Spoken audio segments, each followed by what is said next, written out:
सती जी ने श्री रघुनाथ जी के प्रभाव को समझकर डर के मारे शिवजी से छिपाव किया और कहा, हे स्वामिन, मैंने कुछ भी परीक्षा नहीं ली, वहां जाकर आपकी ही तरह प्रणाम किया। आपने जो कहा वह झूठ नहीं हो सकता, मेरे मन में यह बड़ा पूरा विश्वास है। तब शिवजी ने ध्यान करके देखा और सती जी ने जो चरित्र किया था सब जान लिया। फिर श्री रामचंद्र जी की माया को सिर नवाया, जिसने प्रेरणा करके सती के मुंह से भी झूठ कहला दिया। सुजान शिवजी ने मन में विचार किया कि हरि की इच्छा रूपी भावी प्रबल है। सती जी ने सीता जी का वेश धारण किया। यह जानकर शिवजी के हृदय में बड़ा विषाद हुआ। उन्होंने सोचा कि यदि मैं अब सती से प्रीति करता हूँ तो भक्ति मार्ग लुप्त हो जाता है और बड़ा अन्याय होता है। सती परम पवित्र है, इसलिए इन्हें छोड़ते भी नहीं बनता और प्रेम करने में बड़ा पाप है। प्रकट करके महादेव जी कुछ भी नहीं कहते, परंतु उनके हृदय में बड़ा संताप है। तब शिवजी ने प्रभु श्री रामचंद्र जी के चरण कमलों में सिर नवाया और श्री राम जी का स्मरण करते ही उनके मन में यह आया कि सती के इस शरीर से मेरी पति पत्नी रूप में भेंट नहीं हो सकती, और शिवजी ने अपने मन में यह संकल्प कर लिया। स्थिर बुद्धि शंकर जी ऐसा विचार कर श्री रघुनाथ जी का स्मरण करते हुए अपने घर कैलाश को चले। चलते समय सुंदर आकाशवाणी हुई कि हे महेश, आपकी जय हो। आपने भक्ति की अच्छी दृढ़ता की। आपको छोड़कर दूसरा कौन ऐसी प्रतिज्ञा कर सकता है। आप श्री रामचंद्र जी के भक्त हैं, समर्थ हैं और भगवान हैं। इस आकाशवाणी को सुनकर सती जी के मन में चिंता हुई और उन्होंने सकुचाते हुए शिवजी से पूछा, हे कृपालु, कहिए आपने कौन सी प्रतिज्ञा की है। हे प्रभु, आप सत्य के धाम और दीनदयालु हैं। यद्यपि सती जी ने बहुत प्रकार से पूछा, परंतु त्रिपुरारी शिवजी ने कुछ न कहा। सती जी ने हृदय में अनुमान किया कि सर्वज्ञ शिवजी सब जान गए।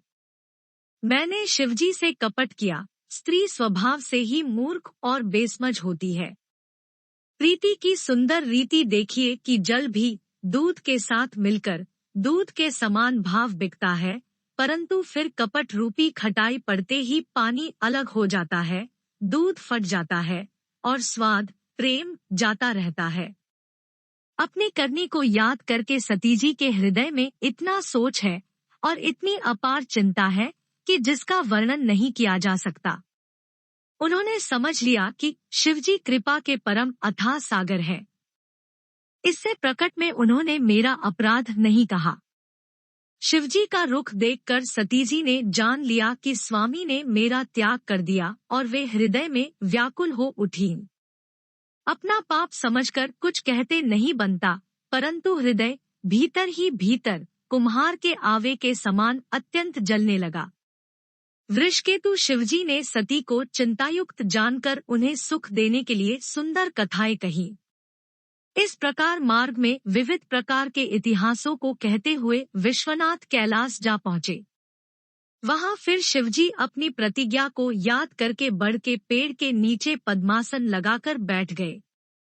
शिवजी ने अपना स्वाभाविक रूप संभाला। उनकी अखंड और अपार समाधि लग गई। तब सती जी कैलाश पर रहने लगी। उनके मन में बड़ा दुख था। इस रहस्य को कोई कुछ भी नहीं जानता था। उनका एक एक दिन युग के समान बीत रहा था। सती जी के हृदय में नित्य नया और भारी सोच हो रहा था कि मैं इस दोहक समुद्र के पार कब जाऊंगी। मैंने जो श्री रघुनाथ जी का अपमान किया और फिर पति के वचनों को झूठ जाना, उसका फल विधाता ने मुझको दिया। जो उचित था वही किया, परंतु हे विधाता, अब तुझे यह उचित नहीं है जो शंकर से विमुख होने पर भी मुझे जिला रहा है। सती जी के हृदय की ग्लानि कुछ कहीं नहीं जाती। बुद्धिमती सती जी ने मन में श्री रामचंद्र जी का स्मरण किया और कहा, हे प्रभु, यदि आप दीनदयालु कहलाते हैं और वेदों ने आपका यह यश गाया है कि आप दोह को हरने वाले हैं, तो मैं हाथ जोड़कर विनती करती हूँ कि मेरी यह देह जल्दी छूट जाए। यदि मेरा शिवजी के चरणों में प्रेम है और मेरा यह प्रेम का व्रत मन, वचन और कर्म आचरण से सत्य है, तो हे सर्वदर्शी प्रभु, सुनिए और शीघ्र वह उपाय कीजिए जिससे मेरा मरण हो और बिना ही परिश्रम यह पति प्रत्याग रूपी असह्य विपत्ति दूर हो जाए। दक्षसुता सती जी इस प्रकार बहुत दुखित थी। उनको इतना दारुण दुख था कि जिसका वर्णन नहीं किया जा सकता।